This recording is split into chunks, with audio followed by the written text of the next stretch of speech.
Bonjour et bienvenue à notre réunion de midi. On est vendredi le 13 mars, un jour de bonne chance à tous, on espère bien.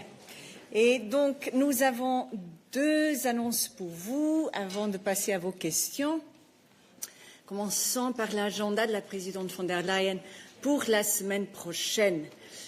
Mercredi matin, la présidente présidera la réunion du collège à Bruxelles et dans l'après-midi, elle participera au sommet social tripartite ici à côté dans les bâtiments du Conseil européen, du Conseil, avant de recevoir le secrétaire général des Nations Unies, Antonio Guterres.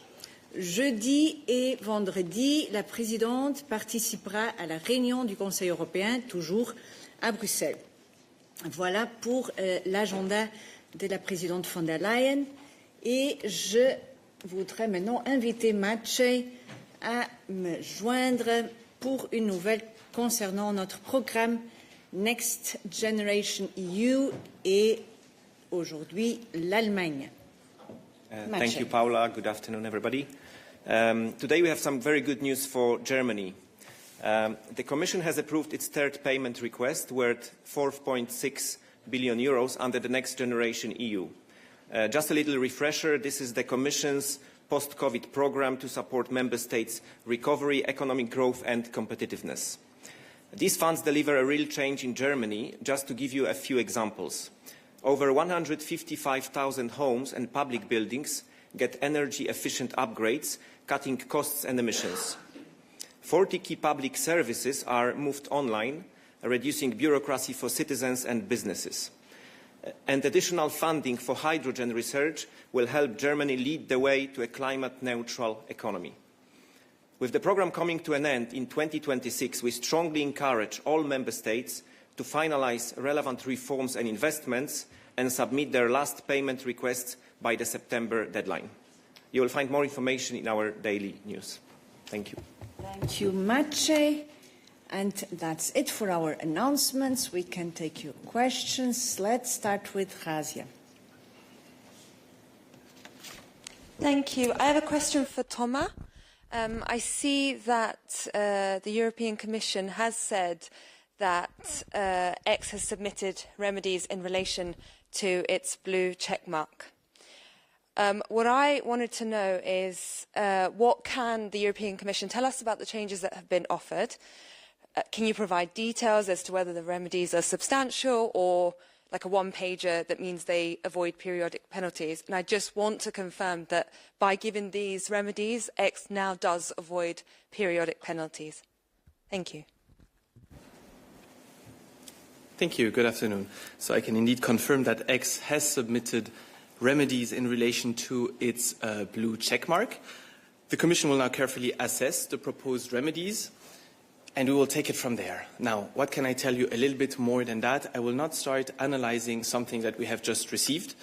It's not for me to also give a quality assessment of the proposed remedies. I think at this point in time, we have to value the fact that after constructive exchange with the company has taken its obligations seriously and has submitted us remedies. We will take it from there. You're referring to periodic penalty payments.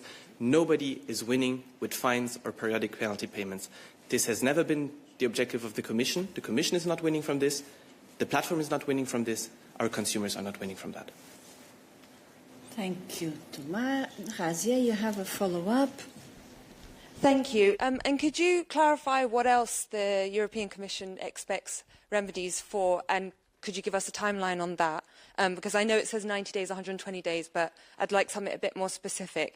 And since the investigation opened in December 2023, then the fine took 2 years to arrive, should I put in my diary that we should expect the responses to these remedies on March the 13th, 2028? Thank you. Your diary is your diary. You're free to put whatever you want on your diary, Raz. What I can tell you is that we have indeed specific deadlines. This was the first one since defined back in December. So the first deadline was yesterday, midnight, to submit as indeed remedies to the blue check mark.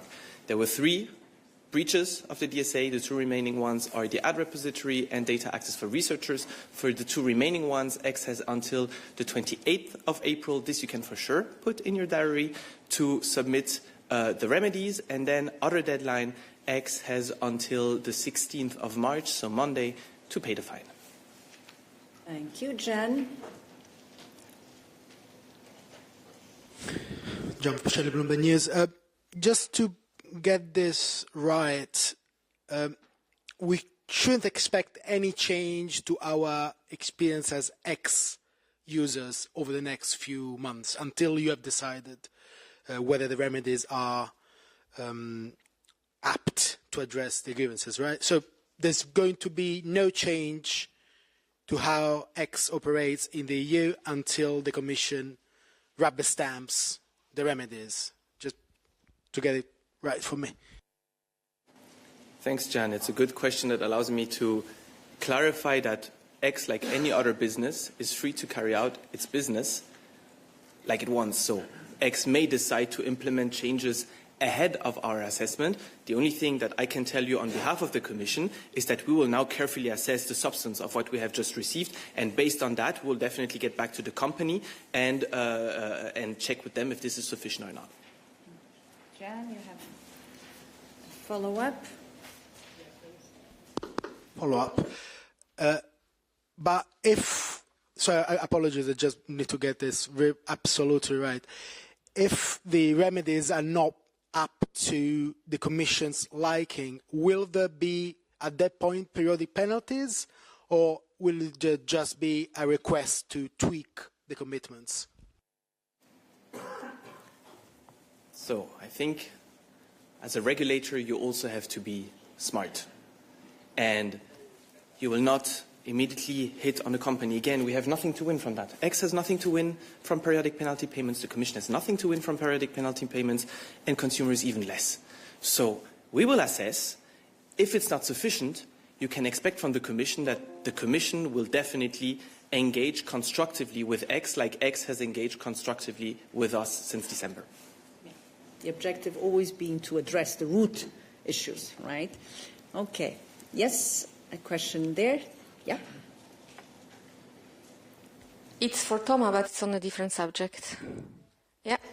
So I'm Dorota from Polish Public TV, TVP, and I have a question about the announcement of Polish President Karol Nawrocki that was made last night. He said he will veto the legislation allowing Poland to use almost 44 billion euros from the EU's SAFE program.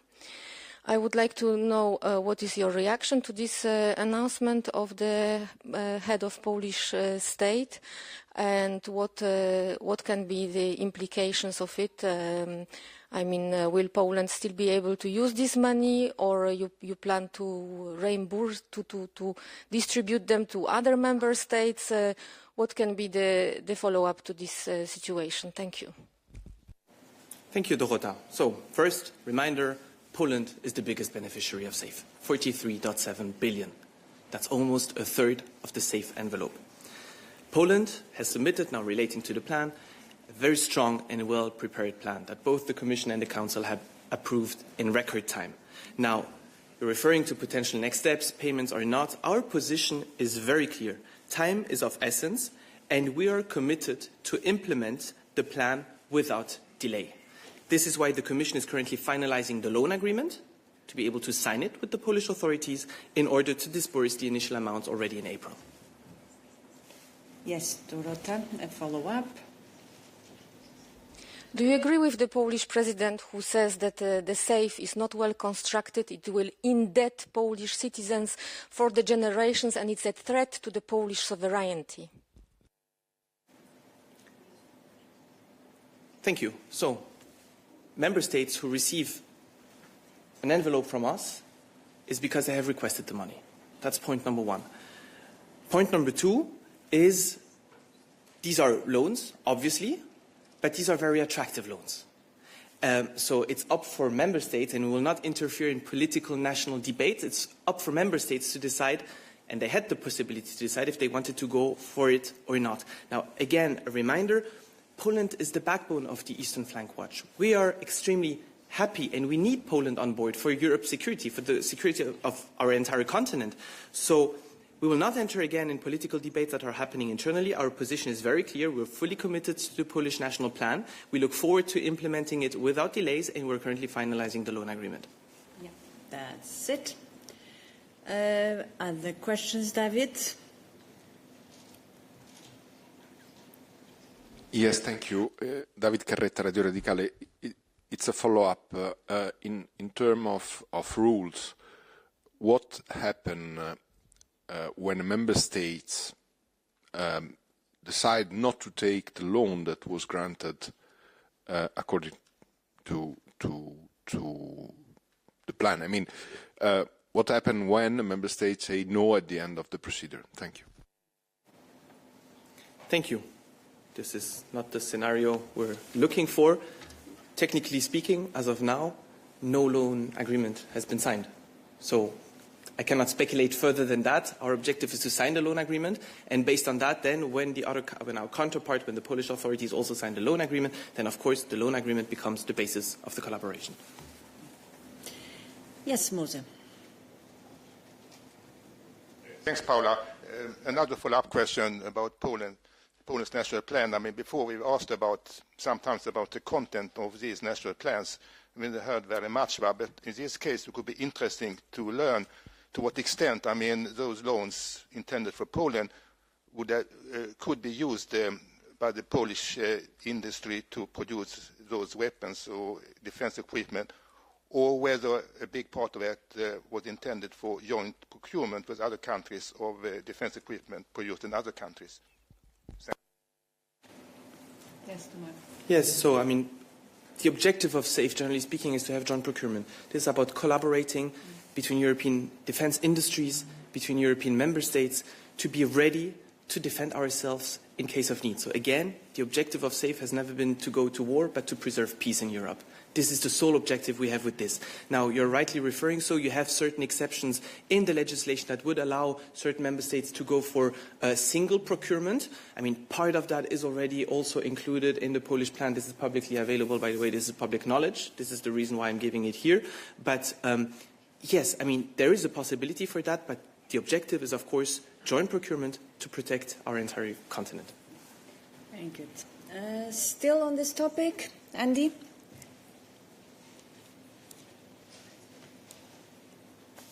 Andy Bounds from the Financial Times. Thomas, you say that time is of the essence, so why have the French and Hungarian plans not been approved? Thanks. Thank you. Allows me to go slightly back to what I said yesterday. So I said that indeed we're finalizing the assessment of the remaining plans. I mean, you're also referring to the French plan. The Commission is currently finalizing the assessment of the remaining ones, including the French one.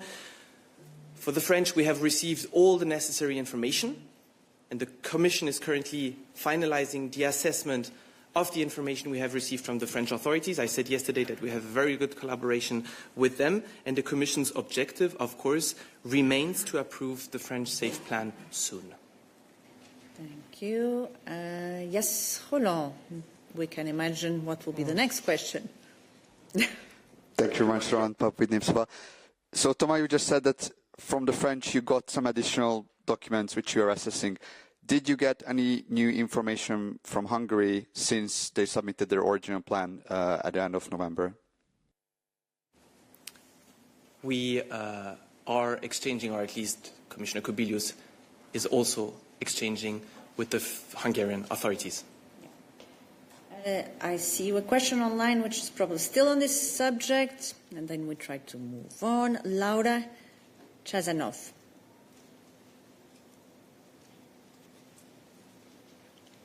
Laura, can you hear us? Oh, hello. Sorry. Technical problems. So Poland's Prime Minister Donald Tusk has warned that if SAFE funding fails, other security areas such as cybersecurity and border protection could suffer? And do these concerns also apply to the EU? Do you feel like that would become a problem for the broader EU situation? And this is, of course, a question for Toma. In a way already replied, but go ahead. Yes, reminding the role of Poland. If you may just please reiterate the reference to cybersecurity, because I didn't get that part.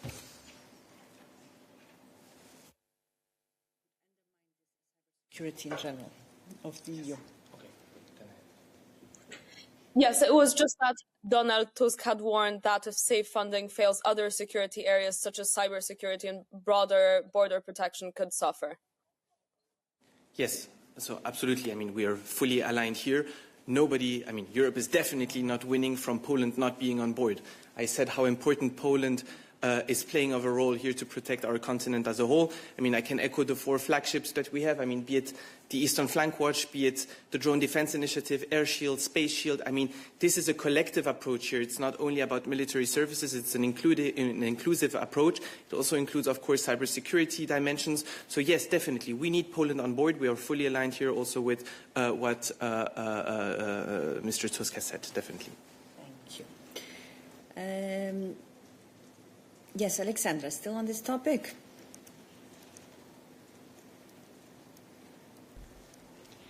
Yes, thank you, Paula, for the floor. Alexandra Voudouri with Καθημερινή.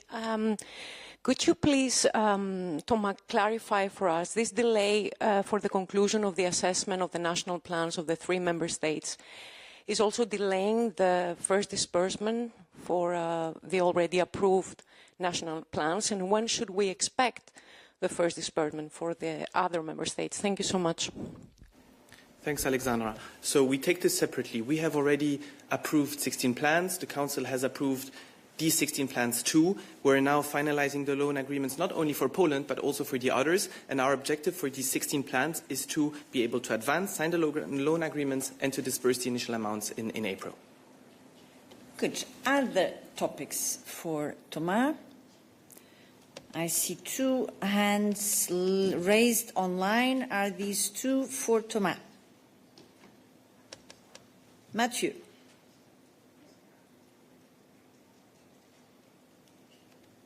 Bonjour, vous m'entendez? Oui. Vous me voyez? Oui, Mathieu, on t'entend bien et on te voit bien. Magnifique. En fait, je perçois un décalage entre votre volonté d'aller de l'avant avec le plan polonais et ce blocage politique au niveau national. Est-ce qu'il y a une possibilité pour trouver une solution au niveau national de modifier un plan déjà approuvé par le Conseil? Et est-ce que le règlement SAFE prévoit également la possibilité de réallouer des fonds européens qu'un pays ne dépenserait pas dans le cadre de son enveloppe nationale? Deuxième question, on a déjà répondu, Mathieu. La première. Sur la première, il n'y a absolument aucun décalage de notre côté, dans la mesure où nous n'allons pas entrer dans un débat politique qui a lieu en interne sur les procédures qui doivent être mises en place au niveau national pour une implémentation d'un plan SAFE. Cela incombe pleinement et uniquement aux autorités polonaises. Notre objectif est très clair. Nous poursuivons le travail. Nous finalisons le contrat avec les autorités polonaises afin de pouvoir débourser les montants initiaux en avril. Donc notre position à nous est très claire. On va de l'avant. Oliver, est-ce que ta question pour Thomas? Hi. Yes, on X, actually. Thomas, you said there's nothing to be won neither for Europe nor for the company implied by imposing fines. What about the unbridled joy and relief of hundreds of millions of European citizens at seeing Elon Musk throwing another fit?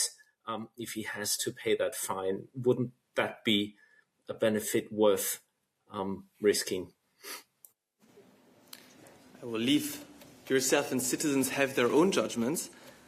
Here, for us, the objective of the DSA, of the DMA, of the AI Act, and I can go on and go on and go on, is not to find a company Our objective is to have changes for the benefit of our citizens. So our objective is, of course, for citizens to be happy, not about the fine, but about the additional protection and safeguards they have thanks to our legislation. That's our objective. David.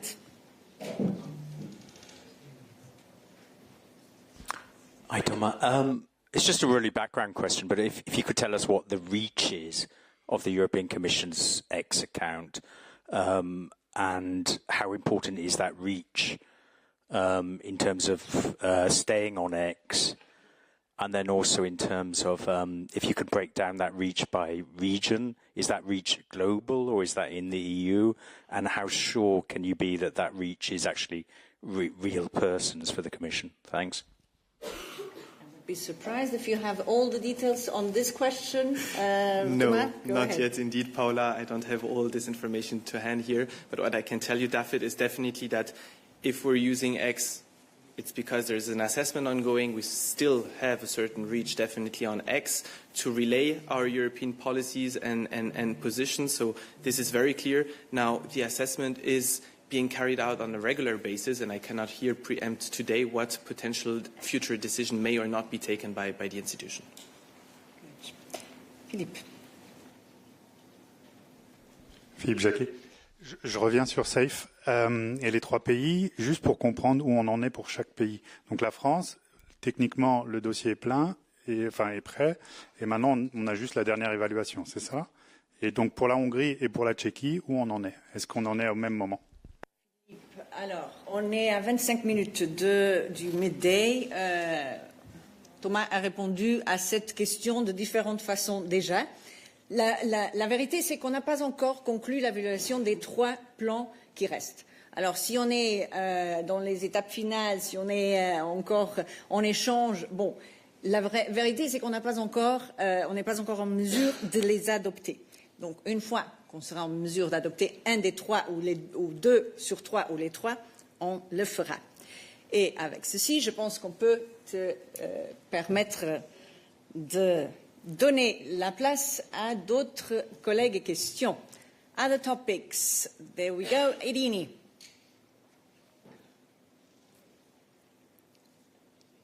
Hello, Paula. Yesterday, Tal Dilian, one of the 4 recently convicted for the spyware scandal in Greece and founder of the surveillance technology company Intelexa that sells the Predator software that was used against journalists, politicians and army officials, said that his firm provides its technology, and I quote, only to governments and law enforcement agencies. Taking into account that the mission of the Commission to Greece for the 2026 Rule of Law report was concluded last week, according to your website, it was 3 to 6th of March, if I'm not mistaken. Will the Commission and DG Justice seek further clarifications on the matter from the Greek government? Thank you. Thank you, Irini. This is a question for Marcus.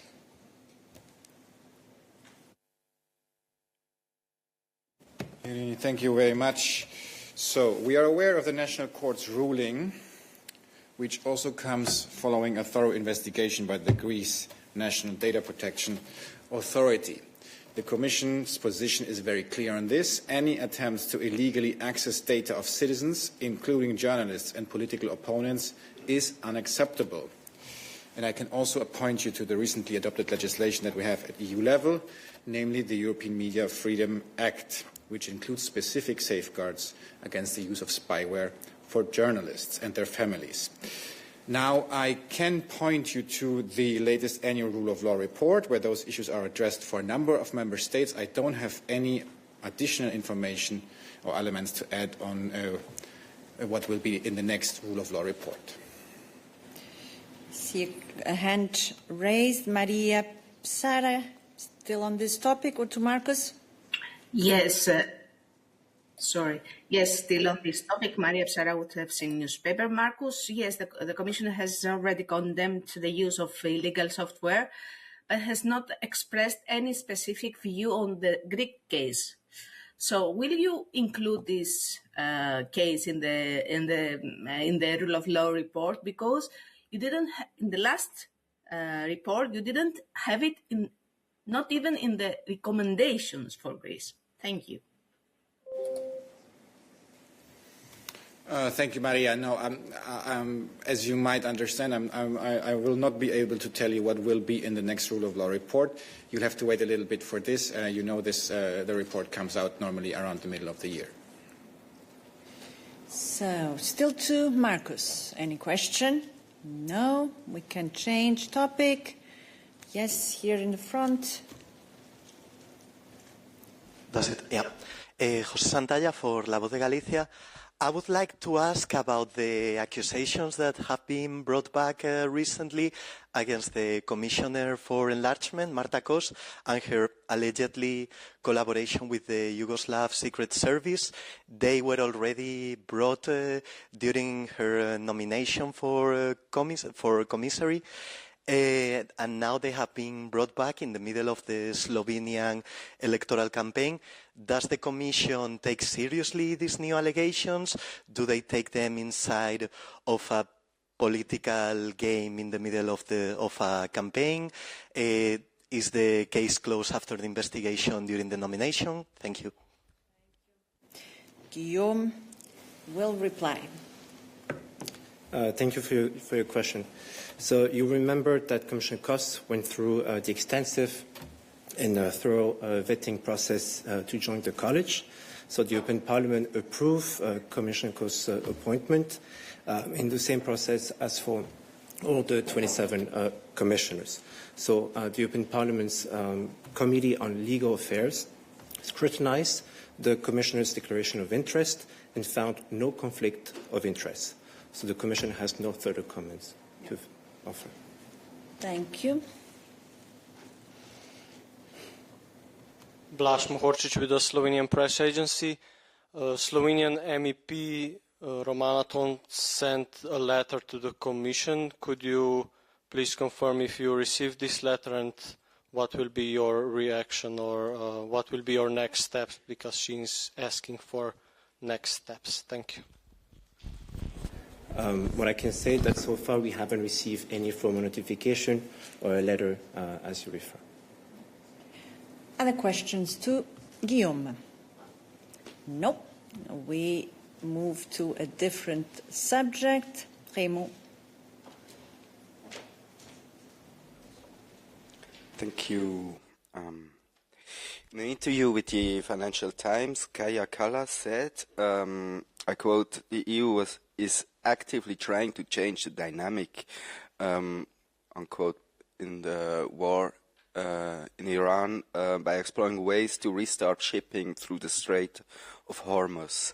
So my question would be, how is the EU trying to change the dynamic? And secondly, does this also involve maybe to send a number of multiple warships that are already in the Eastern Mediterranean to, I don't know, protect oil vessels and safe passage? Thank you. Thank you. Anwar, what can you tell us about this?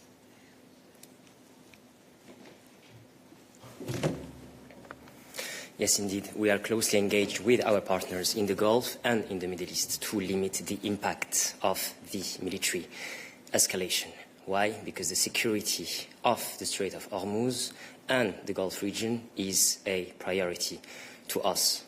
We, as EU, remain committed to help safeguard maritime routes and ensure the uninterrupted flow of energy and goods. This is why we have our maritime operations Atalante and Aspides in the region to continue delivering their protection tasks and monitor the situation closely. Now, as European navies are increasing their presence in the region, we will work to ensure that all efforts remain fully complementary. And I will leave it there. We have a Foreign Affairs Council on Monday. Questions on foreign affairs? Yes.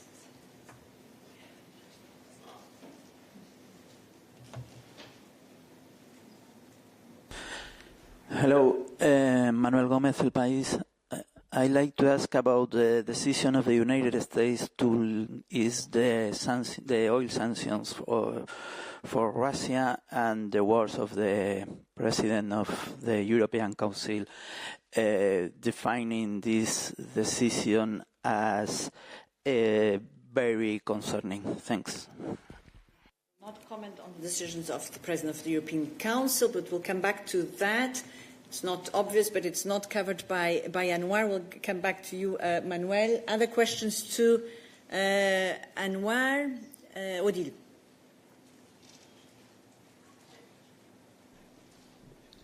Oui, Odile Harvey pour Radio Nord-Bretagne. Comme tu l'as dit, l'escalade au Moyen-Orient, c'est de jour en jour, d'heure en heure, avec toujours davantage de victimes au Liban et maintenant aussi sur une base à Erbil en Irak. Il y a eu un militaire français qui vient d'être tué et une demi-douzaine d'autres qui sont blessés.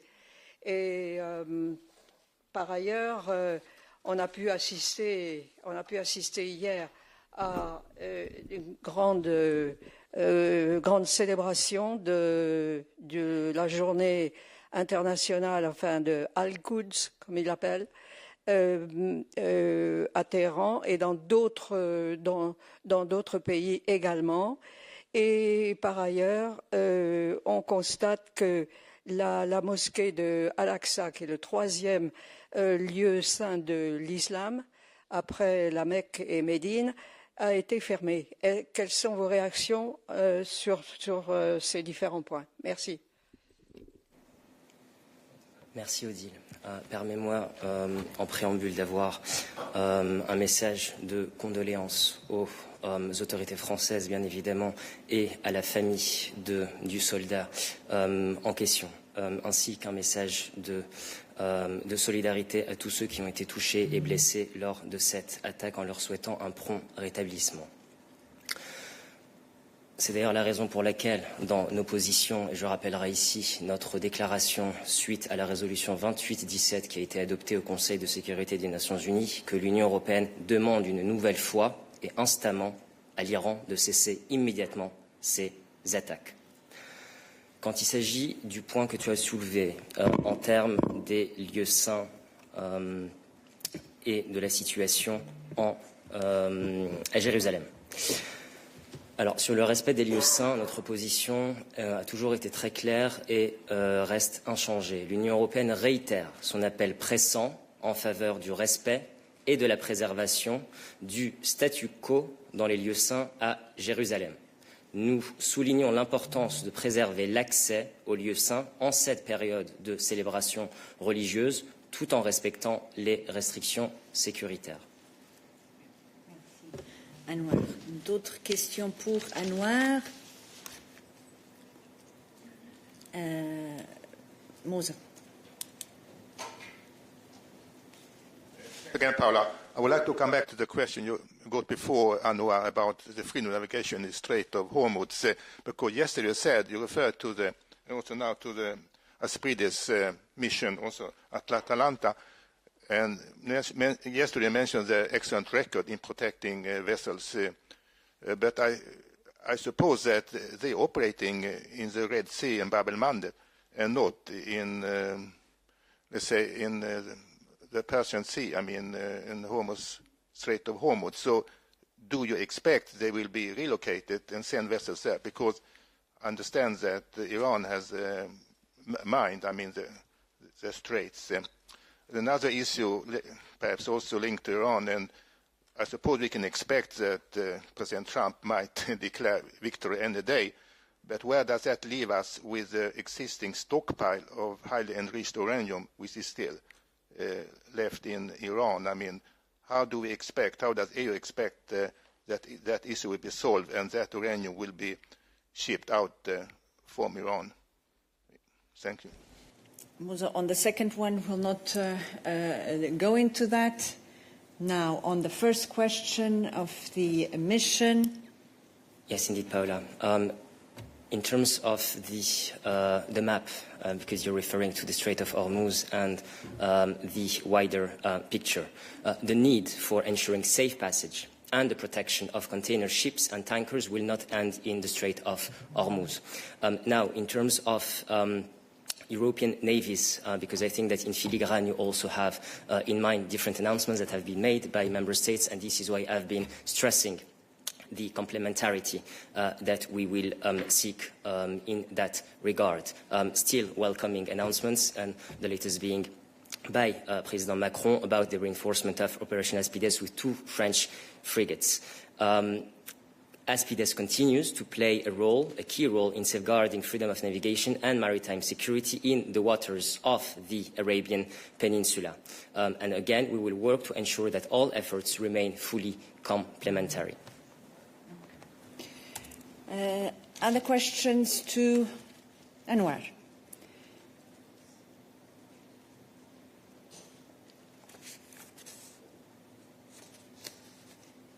I see some. Oliver, you have a follow-up question on the. Yes. Hi, Anwar. Thanks for this. Did I understand you correctly now that, I mean, of course, we're not going to speculate about what foreign ministers might discuss and decide, but from the Commission's point of view, the 2 maritime missions that we have ongoing would rather not be placed within or very close to the Strait of Hormuz, but rather further outbound. You said, the task of assuring safe passage continues once ships have left the Strait of Hormuz. So could that be a realistic area of operation for EU maritime missions in the Commission's assessment? So that would be my first question. And then secondly, possibly a very silly one, but I've been wondering about this. Iranian oil is under international sanctions. Basically, you're not allowed to buy it if you want to do business with Europe or the US, right? So what's the Commission's position on actually making sure Iranian oil doesn't reach world markets? Because that might be leverage to be put on China, especially for China to make pressure on the regime in Tehran to come to some end of the hostilities. Thank you. Second is on the sanctions. We already had a question on the sanctions. We'll come to that. On the first question, anything you can complement, Anwar, to what you already said? No, Oliver, you're fully right. I will not be prejudging or speculating further at this stage. The mandate of the operations is quite clear. I can recall here, if need be, Aspides' mandate is designed to protect the freedom of navigation and, consequently, the merchant vessels against multi-domain threats. As for Atalanta, its mandate is designed to protect the merchant vessels against piracy and counter illicit trafficking at sea. For the time being, no further speculation. Thank you. So we're just before the Foreign Affairs Council on Monday. There may be more developments there. So I understand no more questions. We move on to the questions from Manuel before on sanctions. Just for the sake of the recording, if you want to repeat, Manuel.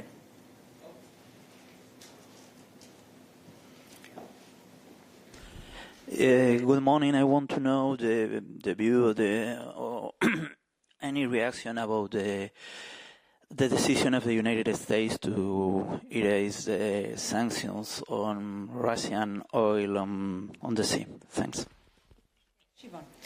Thanks for the question. We understand that the exception the U.S. has granted is limited in time and in scope to vessels already at sea. And of course, I would encourage you to contact our counterparts in the U.S. if you have further questions regarding the measures they've put in place. The Commission remains convinced that the oil price cap and our sanctions against Russia are well targeted, and they remain in place also in the current situation of volatility on oil markets. The oil price cap has been effective in reducing Russian oil export revenues while maintaining the stability of oil markets. And Russian export volumes have remained broadly stable, and Russia should absolutely not benefit from the war on Iran. Let me just compliment to what Siobhan just said with something that President von der Leyen said in very, very clear terms this week. It is not the time to relax sanctions on Russia. And just to put it also in perspective, Russia has been earning, we're informed, $150 million per day on additional revenues from oil sales since the beginning of the conflict in the Middle East, which makes Russia probably the biggest beneficiary of this conflict. So also in this context, it's not the time to relax sanctions on Russia. Jorge. Yes, Paula, on this as well, because I understand your position that you repeated actually yesterday, but the issue here is also of trust, because there was a G7 statement from all the leaders saying quite clearly that the sanctions will remain in place against Russia. And this statement was also signed, obviously, by President Donald Trump himself as a G7 member. And 2 days after the statement, we have this decision from the United States. So the question is, can you still trust the United States? And do you think the United States is actively benefiting Russia with its actions? Thank you. Listen, Jorge, we stay committed to what we have said in the G7. And in terms of benefits, as said, clearly, at the moment, Russia is benefiting from the sale of its oil in the current situation. David?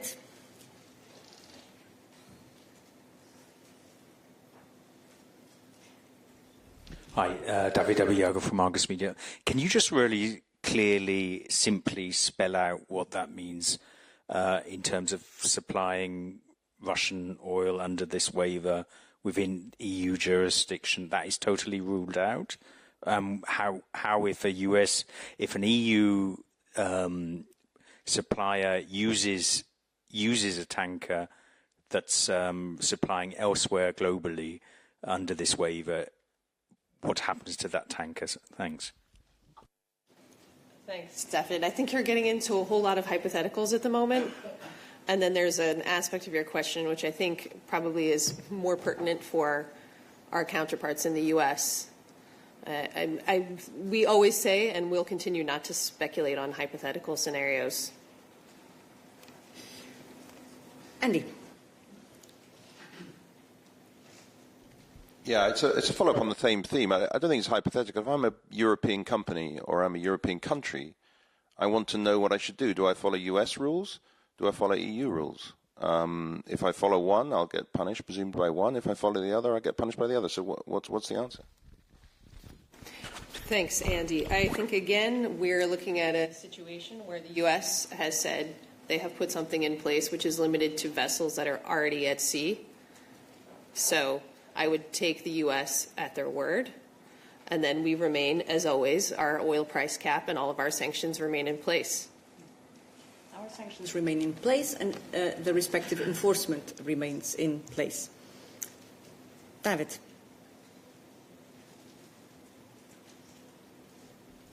Yes, thank you, Paula.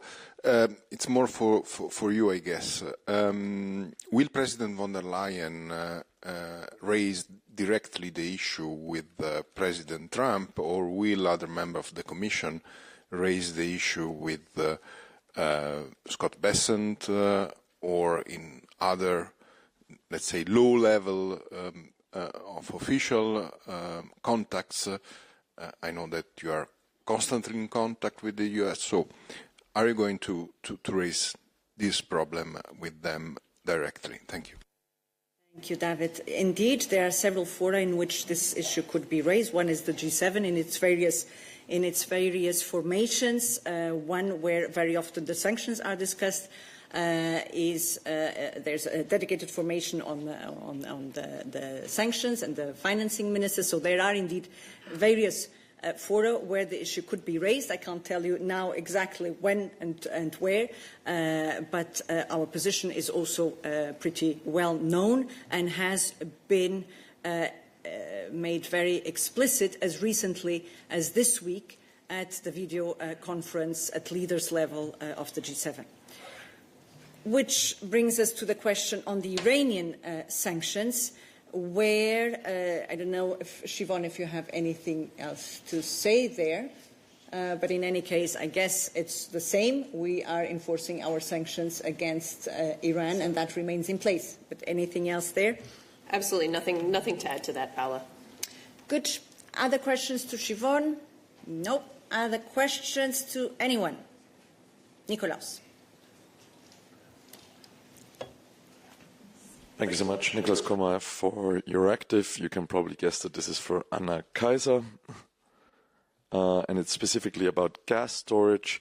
Basically, my understanding is that there's not yet an alarm blaring anywhere, but is the Commission considering measures to ensure that the gas storages are filled to an appropriate level by the time of next winter, which, given that it's going to be in like approximately 7 months, it's not that far away. Will you consider introducing additional flexibility ad hoc? And does the Commission currently consider that the storage is still fillable by winter?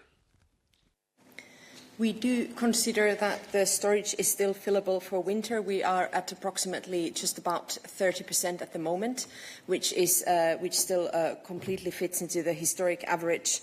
And we do not see any issue there.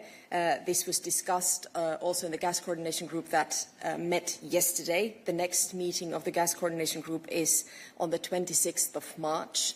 And if needed, of course, this can also be discussed. On the flexibilities, the current regulation, we did introduce flexibilities at the request of the Member States, so these are already within the regulation. So, but of course, we keep a close eye. But in terms of the storage filling at this moment, we do not see any concern. This was also confirmed by the Member States who took part in the Gas Coordination Group yesterday, and we will take stock next on the 26th of March. Thank you. Other questions to Anna Kaiser? Fabio, is it for Anna Kaiser? Yes, it is. Thank you for the floor. This is Fabio Napoli for the Italian news agency Public Policy. Can you confirm that today the Commission intends to present or already presented in Coreper this morning its ideas on how to tackle in the short term the energy crisis? And should we expect some announcement about this during the Energy Council next Monday? Thank you. Thank you, Fabio. We don't usually comment on meetings of the ambassadors. As you know, they are meant, in this case, also to prepare, as you mentioned, the Energy Council, which takes place on Monday. So I would be very surprised if we have anything to share from that meeting, the Coreper meeting. Anything to No, add? nothing to report from the Coreper. Of course, work is ongoing. You heard President's speech in the Parliament, where she did say that options are being prepared at the moment. So, of course, discussions are being held at different levels. And as you mentioned, there's an Energy Council on Monday. Surely, again, discussions continue, but these are not for us to comment at this stage. Thank you. Other questions to Anna Kaiser? David, you'll have the last question of the week. Yeah, going back to von der Leyen's speech on Wednesday, I think, stating that she's going to capping the gas price. It's had a major impact on the market. I was just wondering, we obviously have the 2022 legislation. Is that something that we can flip out of the hat and get approved and move on very quickly, or is this something that's going to be quite new and requires the normal co-decision procedure, or is it this emergency procedure that we use? Was it under Article 120.22? Yeah, thanks.